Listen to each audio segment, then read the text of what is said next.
Nama saya Esra Pitasari Boro Purba, kelas 2B23 dengan NPM 2305030309. Di sini saya akan menjelaskan tentang sejarah perkembangan kurikulum.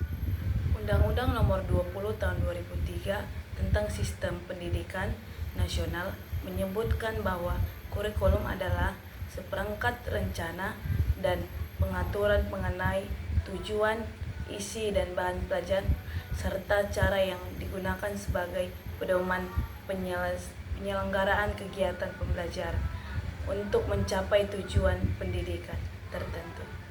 Ada beberapa kurikulum. Yang pertama, kurikulum 1947 rencana pembelajaran 19. Penanaman kurikulum ini awalnya masih menggunakan istilah Belanda yaitu Leerplan. Saat menciptakan kurikulum ini, pemerintah mencoba rancangan sistem pembelajaran untuk para pelajar di masa revolusi yang menekankan pada pembentukan karakter manusia Indonesia merdeka, berdaulat dan sejajar dengan bangsa lain. Pada kurikulum ini berfokus pada pendidikan watak, kesadaran bernegara dan bermasyarakat. Yang kedua yaitu kurikulum 1952 rencana pembelajaran terurai. Kurikulum mengatur pembahasan topik tiap mata pelajaran dengan kehidupan masyarakat, harus berkaitan pengembangan materi yang lebih terstruktur, diperkenalkan pendidikan kewarganegaraan dan mulai memperhatikan kebutuhan regional dalam pendidikan. Dalam kurikulum ini juga berlaku ketentuan satu orang tenaga pendidik hanya bisa satu mata pelajaran saja. Yang kedua yaitu kurikulum 1952 rencana pembelajaran terurai.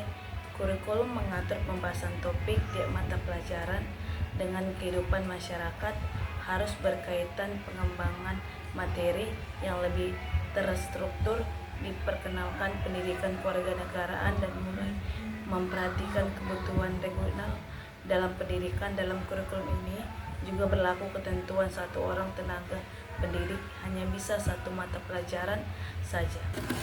Yang ketiga, kurikulum 1964 rencana pendidikan 1964. Kurikulum ini berfokus pada pengembangan moral, kecerdasan emosional, keterampilan dan jasmani. Konsep pembelajaran ini dikenal dengan pencawardana, penekanan pada pendidikan praktis dan keterampilan kerja.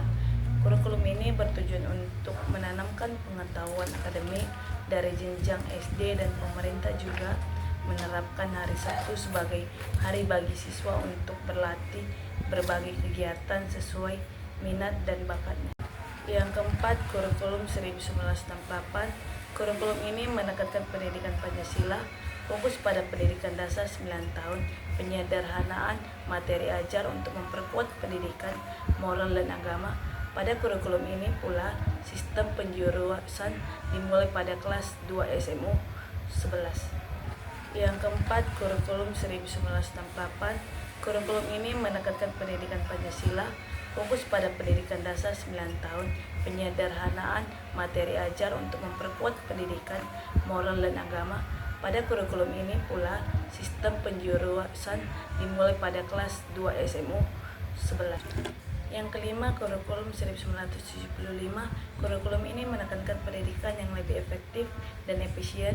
Kurikulum 1975 juga lebih rinci metode, materi, dan tujuan pengajar dalam prosedur pengembangan sistem instruksional atau PSSI, sehingga memunculkan istilah satuan pembelajaran, rencana pelajaran setiap setahun, bahasa, dan beberapa mata pelajaran akhirnya mengalami perubahan nama seperti mata pelajaran ilmu alam menjadi IPA dan mata pelajaran ilmu aljabar menjadi matematika.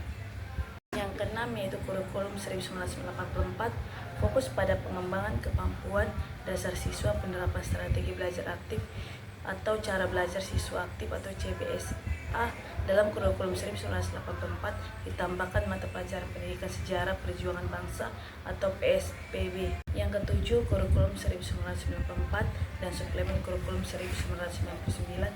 Adanya perubahan sistem pembagian evaluasi pembelajaran dan semester ke catur bulan Selain itu terjadi perubahan singkat dan nama SMP menjadi SLTP, yaitu Sekolah Lanjutan Tingkat Pertama, serta SMA menjadi SMU, Sekolah Menengah Umum.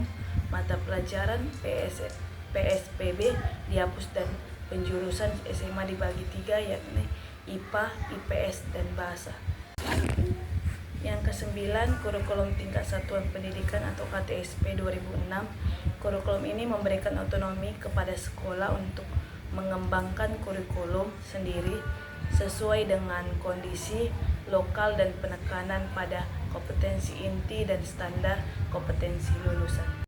Yang ke-10 yaitu kurikulum 2013, yaitu K13, penekanan pada pendidikan karakter dan pengembangan kompetensi abad 21 atau berpikir kritis, kreatif, kolaboratif, dan komunikatif. Pendekatan tematik integratif untuk SD dan pendekatan saintifik untuk SMP dan SMA. Ada 4 aspek penilaian K13, yaitu aspek pengetahuan, keterampilan, sikap, dan perilaku. Yang ke-11 kurikulum merdeka, yaitu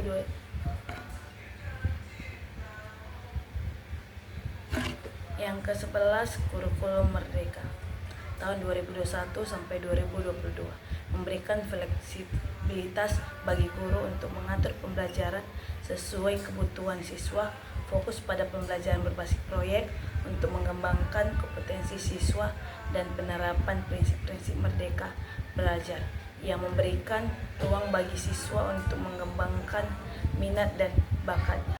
Sekian materi sejarah pengembangan kurikulum di Indonesia.